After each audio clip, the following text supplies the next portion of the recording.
Hello everyone, and welcome to my Young and the Restless official 24 channel. I hope everyone is having a wonderful day. Before we begin, please hit the subscribe button and give this video a thumbs up. Danny is terrified of Phyllis's destiny, Tessa's bedroom desires. While Danny Romalotti is terrified of Phyllis Summer's fate, Tessa Porter's bedroom cravings will explode. Kane Ashby will ask Adam Newman for assistance in contacting Victor Newman at the athletic club, but this will just lead to additional arguments between them. Adam and Chelsea Lawson will then talk about finding Connor Newman a new therapist because he doesn't seem to be comfortable with his current one. Returning to Kane, he will inform Lily Winters that his AI program was pilfered and identify Victor and Phyllis as his main suspects. Kane will urge that they get rid of it once they discover it again, even if Lily won't be pleased that his hazardous program escaped his grasp. Until a police officer arrives to arrest Mariah Copeland for attempted murder, Tessa will dream about having sex with Daniel Romalotti Jr. When Tessa wakes up on Monday's YNR episode, the nightmare will make her uncomfortable, so she will decide to invite Daniel over for breakfast. Daniel will take off his sunglasses and answer Phyllis's queries at the coffee shop because he will look awful. After supporting Tessa all night, Daniel's parents will notice that he is hungover, therefore Danny will join in on this interrogation. Phyllis will essentially worry that Daniel is playing tricks on himself, especially because she'll think he's going to visit Tessa once again after her phone call. Danny will worry about Phyllis when they talk about their concerns about Daniel. Phyllis will say something about fate and declare that she will finally prevail this time. When Danny discovers that Victor has been messaging Phyllis, who will get ready for a meeting at the ranch, that Destiny will raise some red flags. Danny will acknowledge that he is terrified of Phyllis, but she will continue to have complete faith in her ambitious goals. After returning with Daniel, he will have breakfast with Tessa in her suite and learn more about her earlier dream. Tessa won't be able to determine whether the dream was caused by guilt or whether she had a premonition. Tessa will make it clear that she will be faithful to Mariah for as long as they are married, but she won't know how long that marriage will survive. According to teasers for The Young and the Restless, Daniel could be optimistic about his own future with Tessa, but will he truly have one?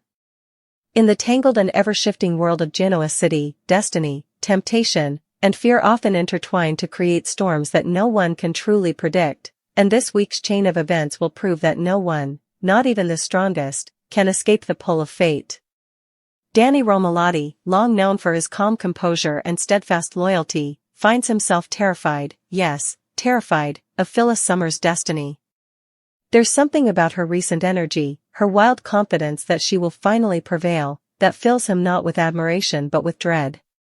Her eyes gleam with dangerous determination, her voice shakes with defiance every time she utters the words "I'll win this time."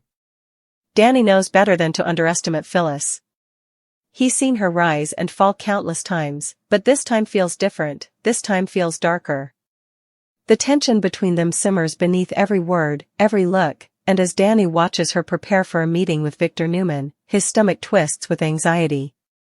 There's a whisper in the air, a chill that tells him Phyllis's victory could come at an unbearable cost. And yet, she refuses to listen.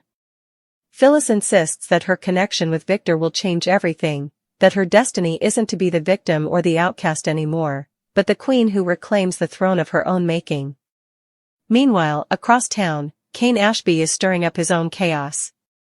The suave but anxious businessman is desperate to contact Victor Newman, his patience fraying by the second. Kane corners Adam Newman at the athletic club, hoping that the younger Newman might help him reach his elusive father. But if Kane expected cooperation, he's mistaken. Adam is in no mood for pleasantries. Their conversation quickly deteriorates into a heated exchange, each man firing verbal daggers at the other. Adam accuses Kane of exploiting Newman Enterprises' connections for personal gain, while Kane retaliates by implying that Adam's own father has lost all sense of trust in him. The air between them thickens with hostility, their mutual resentment practically radiating off the walls. Yet behind the tension lies a shared truth: both men are haunted by Victor's shadow. Both are desperate for approval they may never receive. Once Kane's attempt at diplomacy fails, Adam shifts his focus to something far more personal: his son, Connor. Later, he sits with Chelsea Lawson in the cozy but charged comfort of her apartment, discussing their shared concern for their troubled boy. Connor has been distant, agitated, and resistant to therapy. The current therapist doesn't seem to reach him, and Chelsea confides that she feels like they're losing him. Adam nods grimly, his guilt eating away at him. Together, they decide to find Connor a new therapist, someone who can understand the depths of his pain without judgment. Yet even as they discuss logistics, the emotional distance between them is palpable. They are two broken parents bound by love and guilt, yet separated by years of mistrust. Chelsea looks at Adam with a flicker of compassion, but also fear that his anger, his darkness, might be reflected in their son. Adam, for his part, tries to hide his remorse behind sarcasm and bravado, but inside, he's unraveling. The ghost of Victor's expectations looms large, and now he must face the possibility that his son's torment is a mirror of his own childhood wounds. As Adam and Chelsea wrestle with their parental turmoil, Kane's own drama deepens. He bursts into Lily Winter's office, his face flushed with a mix of frustration and humiliation. "It's gone," he mutters, pacing the room. "The program. My AI program, it's been stolen." Lily's eyes widen in disbelief as she demands to know how that could even happen. Kane, rubbing his temples, finally admits that he suspects Victor and Phyllis. The names fall like thunderclaps between them. Lily's expression hardens. She's long been wary of Kane's obsession with that project, especially given its potentially dangerous implications. Kane insists that Victor had motive, control, and that Phyllis had access. The combination is deadly. But Lily doesn't share his zeal for vengeance. She warns him that he's playing with fire, that dragging Victor or Phyllis into this could backfire disastrously. Kane, however, refuses to back down. He insists that if they ever recover the program, they must destroy it.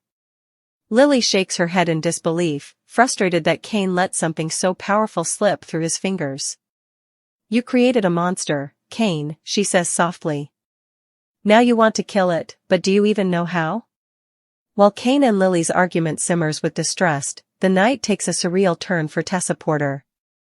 Alone in her room, she's haunted by a vivid dream, one that shakes her to her core. In the dream, she's in a dimly lit bedroom with Daniel Romalotti Jr., their eyes locking with forbidden intensity. The air between them crackles with electricity as she feels herself drawn toward him, her breath quickening, her body betraying her loyalty to Mariah. Just as passion threatens to consume them, a violent knock echoes through the dream, and the door bursts open to reveal a police officer. "Mariah Copeland, you're under arrest for attempted murder," the officer bellows. Tessa jolts awake, her heart racing, the images from her nightmare lingering in painful clarity. Guilt, confusion, and desire war within her as she tries to make sense of what she just saw. Was it a premonition? A manifestation of her guilt?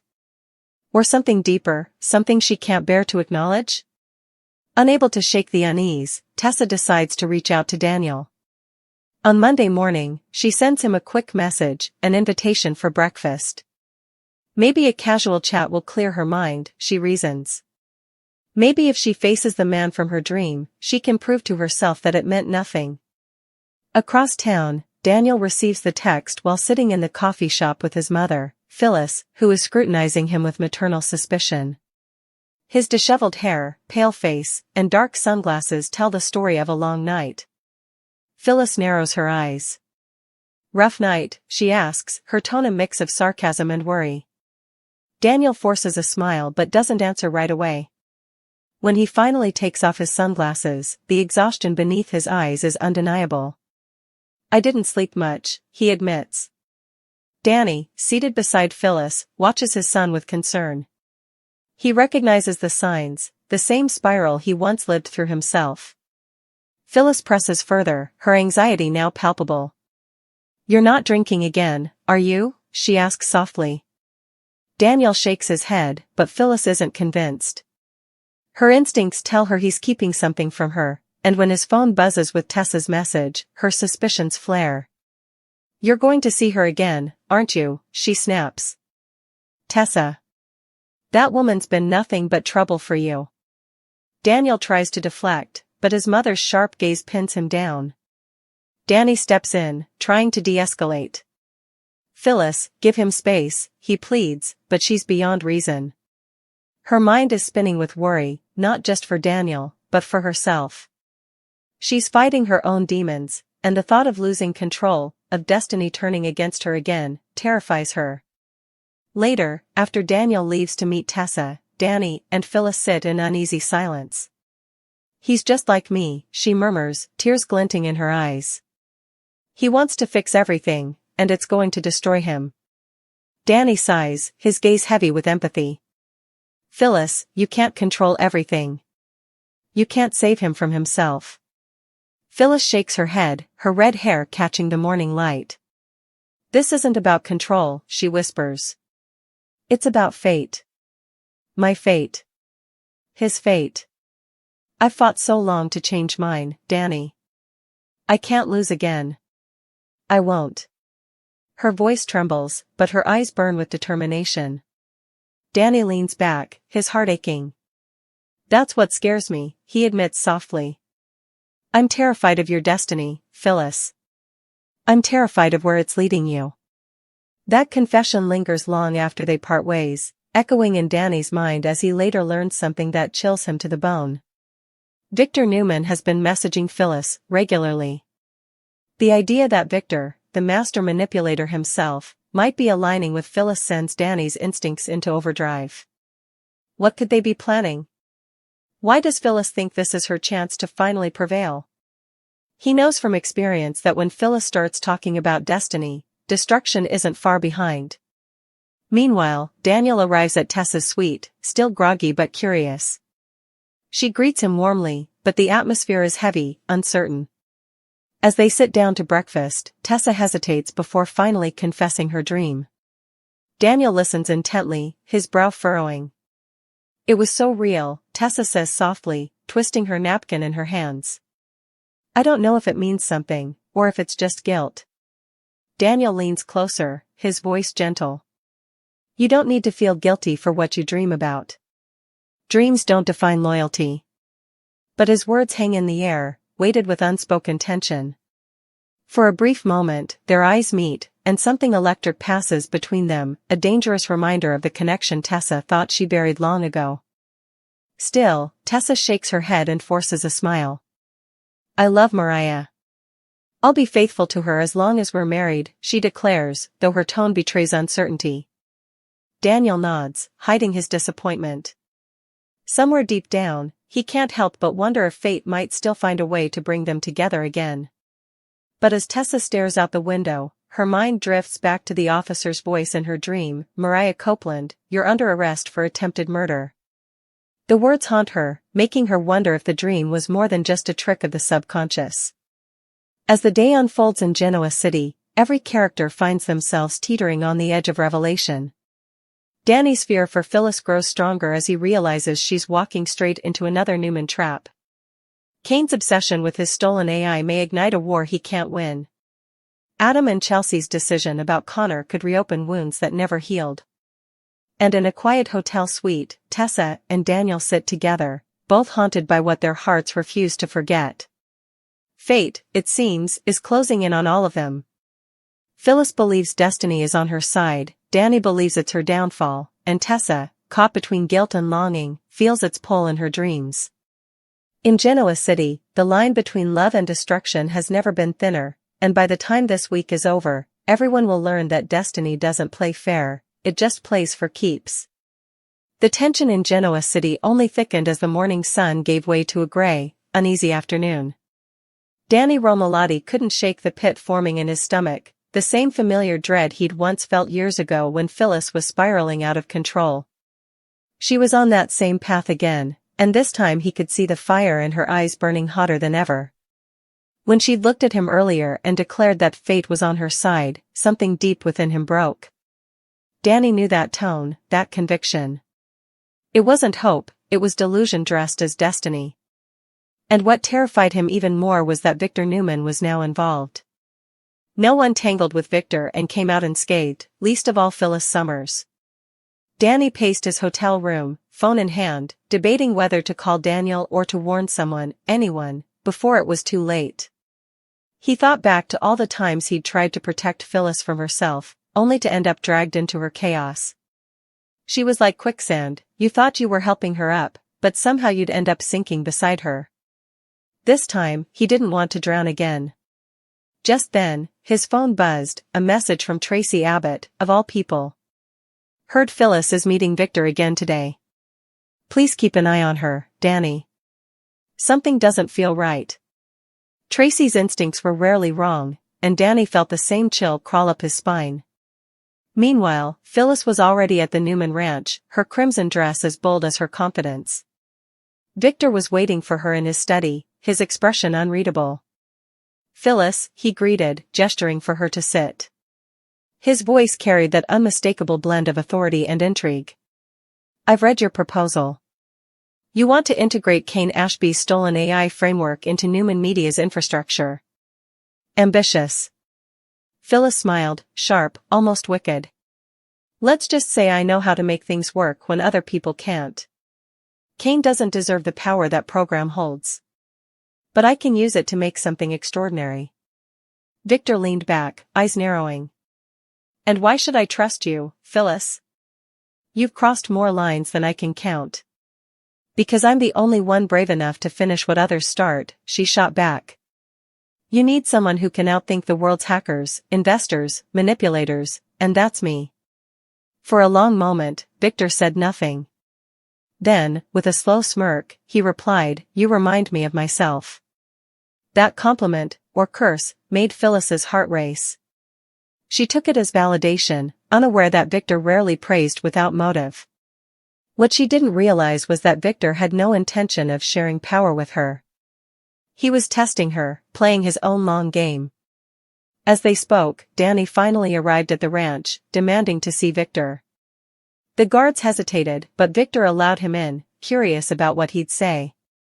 When Danny entered the study and saw Phyllis standing there, her confidence glowing like firelight, his breath caught in his throat. Phyllis, what are you doing? He asked, his tone laced with desperation. Phyllis turned to him, annoyance flickering across her face. Danny, this isn't your concern. I'm in control. That's what scares me, he said softly, glancing at Victor. Every time you think you're in control, you lose everything that matters. Victor raised an eyebrow, clearly entertained by the drama. Danny, perhaps you should let Phyllis handle her own business. This isn't business, Victor. This is her life, Danny snapped. And I know you're setting her up for something. Victor's lips curled into a smile. You think too little of me, or too much of her. The tension in the room was thick enough to choke on. Phyllis, visibly shaking, told Danny to leave, but he wouldn't budge. Finally, Victor stood, his voice sharp as glass. Enough. This meeting is over. Phyllis looked furious as Danny escorted her out of the ranch, but beneath the fury was fear. Once they were alone outside, she rounded on him. How dare you interfere? This was my chance to finally make something of myself again. Danny's reply was soft but devastating. At what cost, Phyllis? Your soul? Your sanity? She froze, those words slicing through the armor she'd built around herself. For a brief, fleeting second, he saw the vulnerability she hid from the world, the part of her that still ached for redemption. But as quickly as it appeared, it vanished. She turned away, muttering, I don't need saving. Danny sighed, realizing that her destiny was now on a path he couldn't stop. Across town, Tessa Porter was facing her own storm. After breakfast with Daniel, she couldn't shake the eerie feeling that her dream had been more than just subconscious chaos. Every detail had been too sharp, too emotional. Mariah's arrest, Daniel's touch, it all lingered like a prophecy she didn't want to believe. As she sat alone in her suite later that day, her phone buzzed. It was Mariah, calling from Crimson Lights. Tessa hesitated before answering, her voice shaky. Hey, babe. Tessa? You sound weird. Everything okay? Yeah, just tired, Tessa lied. Rough night. Weird dreams. Mariah chuckled. As long as I wasn't in them doing something awful. Tessa froze. Her heart pounded. No, it was nothing, she said too quickly. Mariah noticed the change in tone. Tessa, what's going on? But before Tessa could respond, there was a knock on her door. When she opened it, Daniel was standing there again, looking as lost as she felt. Tessa, he said, his eyes searching hers. We need to talk. She ended the call with Mariah and stepped aside to let him in. The air between them buzzed with unspoken tension. About the dream? She asked. About everything, Daniel said quietly.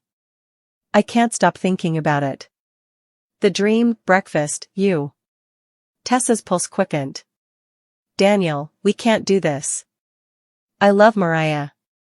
I know, he said, stepping closer. But love doesn't make the dream stop, does it?